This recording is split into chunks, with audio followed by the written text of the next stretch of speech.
আসসালামু আলাইকুম। আজকে আমাদের ঘরে অনেক সুস্বাদু খাবার আয়োজন করা হইতেছে। এ জায়গায় আমার মা আর চাচি পাশে রান্না করতেছিল, কিন্তু এখন তারা টুই পেশে গেছে আর এখন আমার টুকটুকি বউ রান্না করতেছে। আচ্ছা, তুমি কি রান্না করতেছো? ভালো করে লাড়া দাও। আর ওই পেশে দাঁড় লিবে গেছে, তুমি রান্না করছো না অন্য কেউ রান্না করছে? এখন তুমি বইয়ে ক্রেডিট নিতেছো। আচ্ছা, ভিতরে দাঁড় দাও না কেন, চুলার ভিতরে দাঁড় দাও।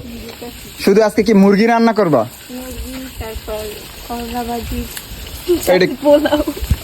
পোলার চাউল, তারপর আরো আছে লতি মাছ আর এই চিংড়ি মাছ। এইটা চিংড়ি মাছ আছে। নাড়া দাও না কেন, এই বেশে আসো, এই বেশে আসো। বউর যে বউ হিসেবে যে কত দায়িত্ব পালন করতে হয় তুমি কি জানো কিছু? ভালো করে নাড়া দাও। এর ভিতর কি সব চিংড়ি মাছ? এটা দেশি চিংড়ি মাছ গাইস।